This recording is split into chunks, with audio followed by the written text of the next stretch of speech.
आइए फ्रेंड्स, हम लोग आज जो डिस्कस करने वाले हैं वो बजट 2019 के बारे में कि क्या चेंजेस आया है बजट के अकॉर्डिंग टैक्स में, टैक्स स्लैब में, और क्या इम्पैक्ट हुआ है इनको बिजनेसमैन और पब्लिक के ऊपर, उसको देखेंगे। सबसे पहले जो बात हम लोग करेंगे वो change in corporate tax rate के बारे में बात करेंगे। तो कॉर्पोरेट टैक्स रेट में 5% का रिडक्शन लाया गया है। अब देख सकते हैं 2.5 करोड़ रुपए तक 25% पहले भी हुआ करता था, अब भी है।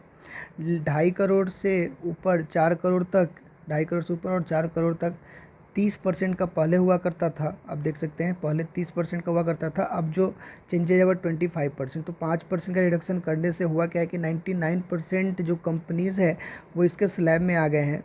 और इससे क्या हो गया, डिविडेंड, जब टैक्स बर्डन कम हुआ कंपनी का तो उसका ऑटोमेटिकली क्या होगा कि प्रॉफिट इंक्रीज़ होगा, और जो प्रॉफिट इंक्रीज़ होगा ना, वो प्रॉफिट पब्लिक शेयर होल्डर के बीच बांटा जाएगा, तो जिससे पब्लिक को फ़ायदे होंगे। तो ये सोचकर गवर्नमेंट ने क्या किया कि 5% का रिडक्शन किया यहाँ पे। उसके बाद बाकी इसमें कोई चेंजेस नहीं है। अगर 4 करोड़ से ऊपर का इनकम है, टर्नओवर है, तो वैसे स्थिति में 30% और 30% का टैक्स रेट अलाउड है। इसके आगे देखते हैं, दूसरा पॉइंट जो दिया है वो रिवेट हुआ था अंडर सेक्शन 87A। तो रिवेट अंडर सेक्शन 87A में पहले क्या था कि जो आप देख सकते हैं एग्जिस्टिंग सिनारियो में जो पहले था वो 3.5 लाख अप टू 3,50,000 पे रिवेट था 2,500 रुपये का। उसे बढ़ाकर अब 5 लाख रुपये तक, ठीक है, अप टू 5 लाख रुपीज़। और रिवेट जो दिया जाएगा वो कितना, 12,500 रुपये तक का है प्रेजेंट प्रपोज सिनारियो में। तो आप देखिए कि इसका क्या इम्पैक्ट होगा, कुछ एग्जांपल्स इसको देखते हैं। आप देखिए यहाँ पे दिया हुआ है कि अगर आपके पास जो इनकम है वो 4 लाख रुपए है, पहले भी हुआ करता था, अभी 4 लाख रुपए का है। तो जो टैक्सेबल इनकम आएगा ना, वो टैक्सेबल होगा अमाउंट, वो होगा 7,500 और 7,500। लेकिन अब चूंकि आप 4 लाख से ऊपर हो गए तो पहले वाले टैक्स स्लैब के अनुसार 3.5 लाख रुपए तक क्या था, आपको यहाँ पे 2,500 रुपये का छूट मिलता, लेकिन आपने 4 लाख रुपए कमाए हैं तो अब इस पे छूट नहीं मिलेगा और टोटल अमाउंट टैक्सेबल हो जाएगा। जबकि आप यहाँ देखिए 5 लाख रुपए तक इसको बढ़ा के किया गया है। तो और 7,500 रुपये जो टोटल आपका इनकम है वो सारा का सारा क्या हो जाएगा, टैक्सेबल अमाउंट है वो क्या हो जाएगा, रिबेट मिल जाएगा अंडर सेक्शन 87A के अकॉर्डिंग। ठीक है दोस्तों, तो अब जो आपका इन टैक्सेबल अमाउंट है वो यहाँ नील हो गया और पहले इतना टैक्स लग जाता 7,500 का। तो ये फ़ायदे हुए हैं इंडिविजुअल्स को, छोटे बिजनेसमैन को। ठीक है दोस्तों, थोड़ा सा और आगे बात करते हैं। अगर यही इनकम आपका 5 लाख रुपये, हमने क्या बोला कि up to 5 lakh rupees, up to 5 lakh rupees आपको रिडक्शन अलाउड होगा ये 87A के अकॉर्डिंग 12,500 रुपये का। तो हम लोग जो बात करेंगे वो अगर 5 लाख रुपये से आपका इनकम ज़्यादा है तो वैसे केसेस में क्या होगा। तो जब टोटल इनकम आपका 5,02,000 मान लो हो गया, तो वैसी स्थिति में जो टैक्स बर्डन आता है बन के वो 12,900 रुपये, 12,900 रुपये का। ठीक है, तो अब क्या होगा कि जो 5 लाख रुपये से ऊपर एक्सीड कर गया आपका इनकम, तो ये जो 87A का बेनिफिट है वो अलाउड नहीं होगा। तो फिर टोटल अमाउंट जो है 12,900 और 12,900 वो आपका टैक्सेबल हो जाएगा दोनों ही केसेस में, या तो अब के अकॉर्डिंग या पहले के अकॉर्डिंग। ठीक है दोस्तों, अब थोड़ा सा आते हैं कि सुपर रिच और रिच पर्सन के लिए क्या चेंजेस आया है। तो आप देखेंगे तो यहाँ पता लगेगा कि स्लैब में कोई खास चेंज नहीं किया गया है, वो सुपर रिच और रिच पर्सन को इम्पैक्ट करने के लिए डाला गया। अब देखेंगे पहले भी 0 से 2.5 लाख तक नील था, अब भी नील है। उसके बाद 2.5 लाख से 5 लाख रुपये तक 5% का है। फिर 5 लाख से 10 लाख रुपये तक का 20% है। फिर 10 लाख से 50 लाख तक 30%, 50 लाख से 1 करोड़ तक 30% टैक्स रेट था प्लस 10% सरचार्ज, यहाँ भी वही है सेम। आप फिर देख सकते हैं 10 लाख से 20 लाख रुपये तक 30% और 50% पहले भी था, आज भी है। अब थोड़ा सा यहाँ चेंजेस किया गया, आप देख सकते हैं चेंजेस है। जो सुपर एज पर्सन है 1 करोड़ से 2 करोड़ तक का जिनका इनकम है, 1 करोड़ से 5 करोड़ तक, 1 करोड़ से, हाँ, 2 करोड़ से 5 करोड़ तक उनका 30% से 15% पहले हुआ करता था, अब देखो 10% सरचार्ज बढ़ा दिया गया है। ठीक है दोस्तों, तो इससे क्या होगा कि सरकार ये चाहती है कि जो सुपर रिच पर्सन है या रिच पर्सन है उनसे अधिक से अधिक पैसा लेकर नेशन बिल्डिंग में यूज़ किया जाए, जिससे डेवलपिंग से डेवलप कंट्री में चेंज हो सके हम लोग। ठीक है, उसके आगे फिर से आप देखेंगे सबसे जो अहम है यहाँ, आप देख सकते हैं वो 5% या उसके अब कोई इनकम जनरेट करते हैं तो पहले 15% हुआ करता था टैक्स रेट, और अब सरचार्ज को सीधा बढ़ाकर कितना 37% तक कर दिया गया है। तो ये आपके चेंजेस हैं, अब आते हैं देखते हैं कि इस पर क्या इम्पैक्ट हुआ है टैक्स पे इस सरचार्ज के कारण।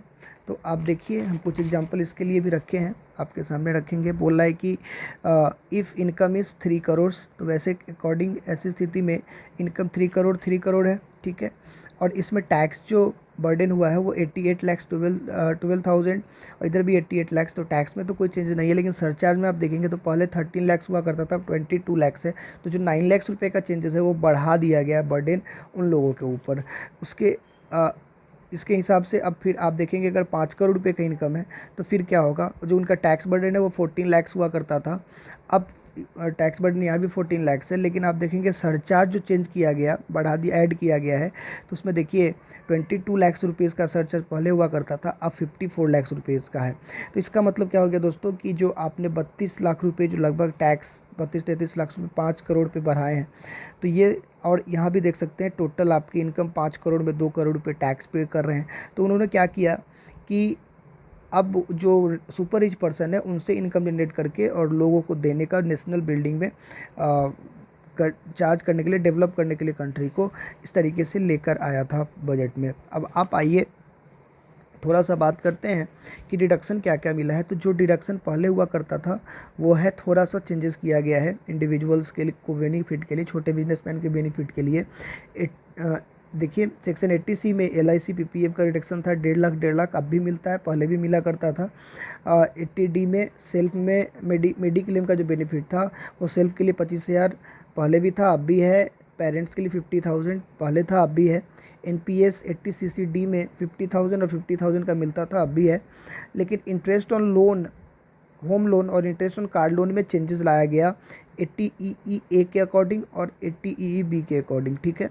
पहले जो होम लोन पे इंटरेस्ट मिलता था, होम लोन पे जो इंटरेस्ट में डिडक्शन मिलता था वो 2 लाख रुपए का था हाउस प्रॉपर्टी के हेड के अंतर्गत। अब इसको बढ़ाकर कितना कर दिया गया, 3.5 लाख रुपये। लेकिन कुछ इसके लिए प्रोविजंस रखे, बोले देखो पहला घर होना चाहिए जिसको, ठीक है, उसका जो पहला घर होना चाहिए, दूसरा घर 45 लाख रुपए से ज़्यादा का नहीं होना चाहिए, और तीसरा एक कंडीशन था कि 31 मार्च 2019 के बाद बिल्डिंग लिया गया हो तो ये जो एडिशनल 1.5 लाख रुपए का टैक्स बेनिफिट मिला है वो मिलेगा, ठीक है दोस्तों। उसके आगे बोला है कि interest on E car loan पे भी उन्होंने क्या कर दिया है, जो इंटरेस्ट आप पेड करते हैं उस पर 1.5 लाख रुपए का एडिशनल छूट देगी सरकार। वो क्या है कि ई कार लोन के बारे में जो सैलरीड पर्सन होंगे उन्हें नहीं दिया जाएगा। जैसे मान लो किसी के पास घर है, उनका सिर्फ रेंटल इनकम आता है और फिर वो कार से कलेक्शन करने जाते हैं, तो वैसे लोगों के लिए छूट देना बनता है। तो ये उनको प्रमोट करने के लिए 1.5 लाख रुपए का रिडक्शन दिया गया। तो आप देखेंगे ना, बाद बाकी एजुकेशन लोन पे जो इंटरेस्ट दिया जाता था 1.5 लाख रुपए का, पहले भी था अब भी है। तो आप देखेंगे पहले जो रिडक्शन मिलता था आम लोगों को वो 6,25,000, अब जो मिलना शुरू हुआ वो कितना हो गया, 9,25,000 रुपये का। तो ये पूरा का पूरा बजट में कोशिश किया गया कि जितने भी जो नॉर्मल बिजनेसमैन, छोटे बिजनेसमैन हैं उनको रियायत दिया जाए, और जो सुपर रिच है, रिच पर्सन है, उसको टैक्स बढ़ाया जाए, ठीक है, जिससे नेशन को फ़ायदा होगा।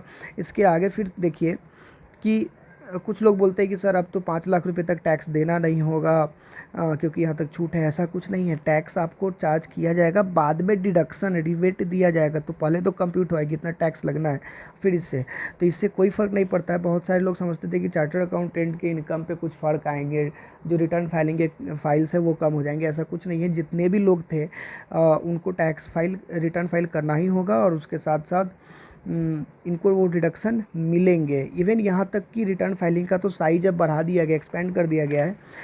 यहाँ पे देखिए बोला है कि बहुत सारे ऐसे लोग थे कि जो पहले 2.5 लाख के अंदर इनकम जनरेट करते तो बोलते मुझे रिटर्न फाइल करना ही नहीं। तो अब सरकार बोल रही है जिनका इलेक्ट्रिसिटी बिल 1-1 लाख रुपए जाते हैं, उनका इनकम 2.5 लाख कैसे होगा? अगर है तो आप दिखाइए हमें। इसका फॉरेन ट्रैवल, मान लो कि फॉरेन ट्रैवल जो है वो होता है 2 लाख रुपए से, खुद या किसी दूसरे को करवाते हैं, ठीक है। तो ऐसे लोगों को बोला गया कि, और वो बोलते थे कि हमारा खर्चा, लेकिन इनकम उतना है नहीं तो टैक्स नहीं दिया करते थे, तो इन लोगों को भी रिटर्न फाइल करना पड़ेगा। तो अब और फाइल्स को बढ़ाया गया है और सख्ती किया है सरकार ने। पान और आधार के बारे में बात किया जाए तो अब जो आधार है ना, इसके बेस को बढ़ा दिया गया। बोला कि देखो आधार जो है वो कंपलसरी हो गया। अगर आपके पास पान नहीं है तो आधार के बेसिस पे ही आप क्या कर सकते हैं, अपने रिटर्न फाइल को कर सकते हैं। और अगर पान आधार है आपको तो उसको क्या करना पड़ेगा, दोनों को एक दूसरे से लिंक्ड करना पड़ेगा, ठीक है। फिर उसके साथ बोला कि कैपिटल गेन है अंडर सेक्शन 54, ठीक है। जो आप बोलते थे कि हमारे पास इनकम, आप 12 लाख का कैपिटल गेन हुआ, आप बोलते हैं 18 लाख का हमने एसेस नया परचेज़ कर लिया, तो फिर हम किस बात का टैक्स भरे? नहीं, उन्हें भी बताना पड़ेगा आप रिटर्न फाइल करके कि आप क्या करते हैं। भले ही आप टैक्स ना दो, लेकिन अब सरकार सख्ती करेगी इन सब चीज़ पे। तो दोस्तों काम भी बढ़ा है। और फिर नेशनल को डेवलपिंग से डेवलप की तरह ले जाने के लिए, लोगों को कम मेहनत होने के लिए, मतलब कम मेहनत का मतलब सेंस ये है कि परेशान कम करने के लिए, ठीक है, इस बार बजट लाया गया था, ठीक है। थैंक यू दोस्तों। इसके आगे फिर जो बच गया पार्ट्स उसके बारे में डिस्कस करेंगे। तब तक के लिए बाय। आप लोग पूरा वीडियो देखें और सब्सक्राइब करना ना भूलें।